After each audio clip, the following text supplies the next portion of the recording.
Welcome to the Stoic Responder Podcast. I'm your host, Christopher Healy.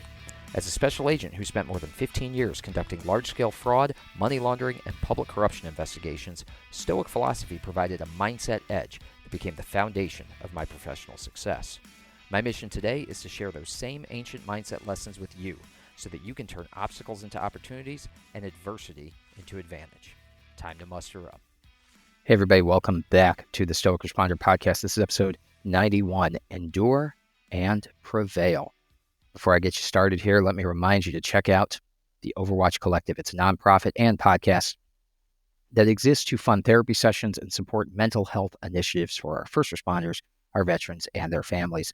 The motto over there is one more is one less. And that, of course, means that one more person we can provide these life-saving services to is one less individual who becomes a statistic. So check them out, theoverwatchcollective.com, buy some merch, give a donation, help support this life-saving program that they've got going to help support our first responders. And number two, I would love you to check out Blue Badge Coffee Company. Their mission is to provide their customers with the absolute best and highest quality coffee that their money can buy, but they also take a portion of each and every sale and donate it to law enforcement agencies around our great nation to assist them in funding or maintaining those peer support and wellness programs that are so critical for the physical and mental well-being of hardworking police officers.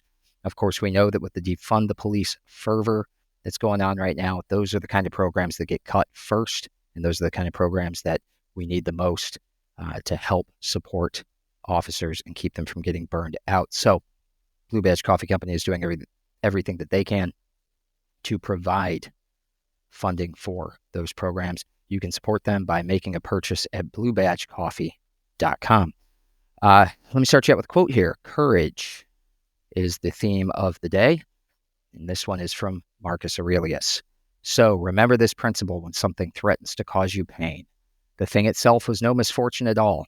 To endure it and prevail is great good fortune. All right, so to remind you, when Marcus is writing that, he's not writing that to you. He's writing that to himself. This is his journal, what we know of as meditations. Marcus Aurelius's Meditations is not a book that was intended for public consumption. It wasn't a advice column. It was an advice to himself, the Emperor of Rome, writing in his own journal at the end of the day or beginning of the day to remind himself, look, something threatens to cause you pain, try to flip it on its head. It's a gift. You get to endure and prevail. That's good fortune. He's saying that to himself, right? Now, I'm a former endurance athlete, so this speaks directly to my soul. I used to race Ironman triathlons. I used to race ultra marathons. I used to race marathons. I don't really race like that anymore. I'll do a half marathon here and there. I like to run. I like to get on the treadmill and do a 5-miler or whatever. But there was a time in my life when I would seek out the hardest and most challenging thing that I could, which was an Ironman triathlon or an ultra marathon, meaning a race in excess of 26.2 miles. Typically in the woods, typically in an inhospitable environment. And I would go out and try to do it because it was a challenge and it would cause me pain and I would suffer and I would hate it. But I recognized and understood that to endure it and prevail was great fortune because it left me with a capacity to overcome other things. It gave me resilience. Probably the hardest ultra marathon, or one of the most notorious anyway, is the Barkley Marathons. And this is an extreme and grueling ultramarathon race that's held annually in Frozen Head State Park in Tennessee. There's a Netflix documentary you can look up. I think it's called the Barkley Marathons with an S. You can look this up. There was several years ago, there was a really good documentary made about it. And it's a fascinating watch. And if you're not familiar with it, this is considered one of the most challenging and unconventional endurance races in the world. Participants typically have to complete 5 20-mile loops through rugged, hilly, heavily forested terrain that's not marked. It's self-supported, and they have a 60-hour time limit to do this 100 miles. Now, other 100-milers, I've personally not done 100 miles. My longest race is 41 miles. But other 100-milers, they have different kinds of time limits, maybe 24 hours or 36 hours. This one, because it's so heavily forested, because it's not like trail, and there's like an orienteering component to it, they have a 60-hour time limit. They're provided a map, they're provided a compass. They have to navigate the course entirely themselves. It's not like other courses that I've done where it's in a rugged area, but at least it's marked. At least there's people out on the course at various places that provide medical assistance or aid or have, water and snacks for you. This is like you're going out there 20 miles. You got to navigate it yourself. You got a compass. You got a map. You got to figure it out. You're going to have some thick underbrush. You're going to have steep climbs, challenging descents. The weather is always, pretty nasty. At the time of year that they have it, you're probably going to be dealing with some cold weather, some rain. You're going to be tore up. And this causes these extreme physical and mental demands. But because of that, and because of the challenge of navigating the course, because of the time limits, this race has this incredibly low finishing rate. Most people flame out. They maybe get 20 miles, 40, 60, 80. Maybe they don't even make it a full loop and they burn out. And only a handful of runners have actually completed the course since its inception in 1986. It's almost 40 years they've been doing this. And I forget how many people have actually finished, but not a lot. But to even get to the starting line is also a challenge. This is the other thing. Like prospective participants, they make you complete an essay about why you should be allowed in. Then they request that you find some unique item that's requested by the race director to even be considered for one of the 40 or so slots that they open up every year. So sometimes it's like, I need an Oklahoma license plate, or I need a whatever. I need a Coca-Cola can from the 1980s, whatever. They challenge you to find some item to send him to even be considered for one of the 40 slots. So this entire thing makes you think why would anybody do this? Why would anybody do this incredibly difficult thing to even get into and then almost certainly not be able to finish?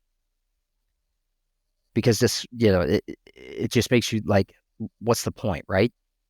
But despite how difficult it is to enter, despite how difficult it is to complete the race, it's developed this cult following among endurance athletes, and they will do this. They will go through hoops to get considered for one of these 40 or so slots, just so they can go out on the course and probably fail. And the reason they do this is because the difficulty of this entire thing is the appeal. You see, the endurance athletes who take on the Barkley Marathons, they get what we all have to start to understand and what Marcus Aurelius is talking about here. Pain is not misfortune. Rather, it's an opportunity to endure and prevail. And to endure over something so challenging is the greatest gift of all. I'm saying again, the pain is the reason that people want this. They want this because they know this great, just life-unlocking thing, which is that to endure over something you didn't think you could do, something so challenging that very few people do it, is the greatest gift you can give yourself. It's to endure and prevail. If you've never challenged yourself, if you've never done something so hard that you didn't think you could do it, how are you going to have the capacity for that when something hard happens to you that you weren't expecting? Now, I've never done the Barkley Marathons. I probably never will. It's not the endurance part for me. It's the orienteering part. It's the deep frustration in my ability to operate a map and compass. It's been a long time since I was in the Boy Scouts and have had to do anything that didn't, come with a GPS signal. I've never even tried to get in, but I have done other races and will continue to do other races because that challenge is the gift. The pain, the misfortune, the suffering, the puke in your guts out at mile 139 of an Ironman, 140.6 mile race.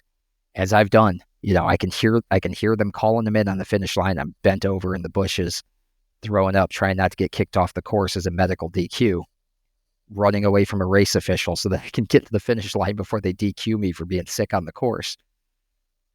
That is the gift, because that experience now lives in me, and that experience is there.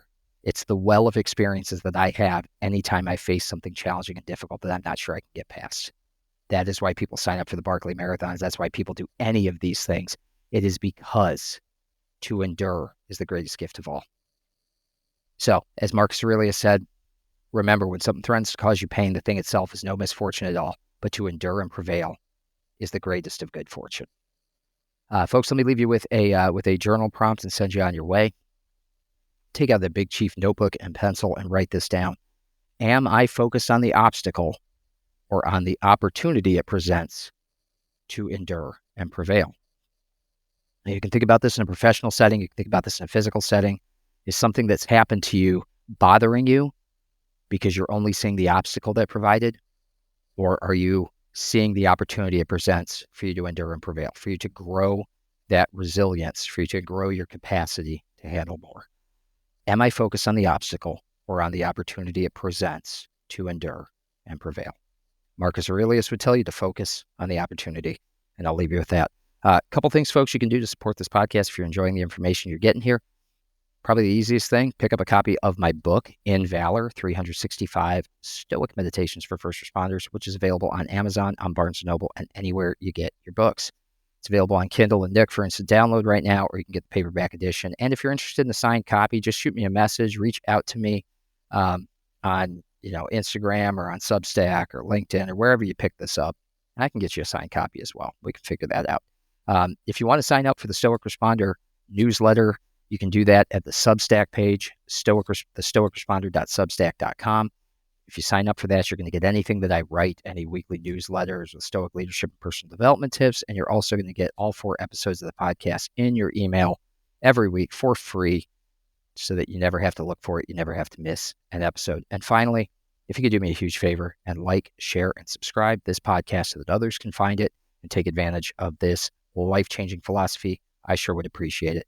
Thanks so much, folks. Got 2 more episodes coming your way. Until next time, you are out of roll. Thank you for listening. If you enjoyed this episode, please take a moment to subscribe, like, rate, and share this podcast so that we can spread the benefits of Stoicism to other first responders. It will only take you a few moments, but it can help us tremendously. Until next time, out of roll.